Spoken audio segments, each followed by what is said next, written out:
আসসালামু আলাইকুম এভরিওয়ান। তো আজকে আমরা আবার চলে এলাম একটা মিনি প্রজেক্ট বানাতে। তো আপনারা দেখতে থাকুন আমরা কিভাবে এই মিনি প্রজেক্টটা বানাই। দেখেন আমাদের মাঝে আছে আরও অনেক ছোটরা, তারা দেখতে এসেছে। আমরা সবাই মিলে এই কাজটা করব আজকে।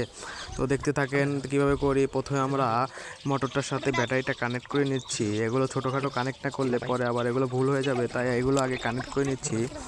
কানেক্ট করে নেওয়ার পর ওটা আমরা নতুন করে বানাবো, তাই মোটরটা খুলে আবার হাতে সব কিছু নিয়ে আবার নতুন করে ওখান থেকে সব কিছু সরিয়ে সুন্দর করে চারিদিকে চারটা কেবল দিয়ে আপনারা দেখতে থাকুন কীভাবে করে।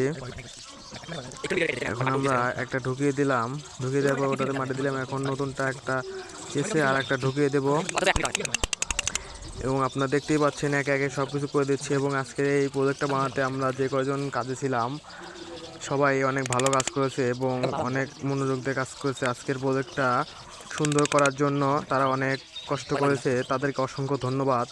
আর যারা আমাদের ভিডিও দেখেন তাদেরকে অসংখ্য ধন্যবাদ। আপনারা সবাই আমাদের ভিডিওতে লাইক, কমেন্ট এবং শেয়ার করে দিবেন এবং যাতে আমরা পরবর্তীতে এর থেকে আরও সুন্দর সুন্দর প্রজেক্ট নিয়ে আপনাদের মাঝে হাজির হতে পারি। তো আপনারা সবাই দেখতেই পাচ্ছেন এখন আমি চারদিকে বর্ডার দিয়ে দিচ্ছি। বর্ডার দেওয়ার পরে তারপরে এখন আমরা ওটা বেঁধে দেবো। বেঁধে দেওয়ার পরে ওইখান থেকে সাফ করে আমরা ওইখানে একটা মোটর বসাবো। মোটর বসিয়ে ওখান থেকে একটা পুকুর করে সেই পুকুরে আমরা পানি দিয়ে মোটর থেকে পানি তুলে দেখাবো। তো আপনারা দেখতে পাচ্ছেন এখানে সব কিছু সাফ করে নিলে এবং পরিপাটি করে এখন আমরা ধীরে ধীরে মোটর সেট করার দিকে এগাবো। এখন মোটরটা আমরা বসানোর জন্য জায়গা সেট করছিলাম, মোটরটা এখনই বসাবো। এখন আমরা দেখতে পাচ্ছেন মোটর বসিয়ে ফেলেছি এবং পুকুরও করে ফেলেছি ছোট করে।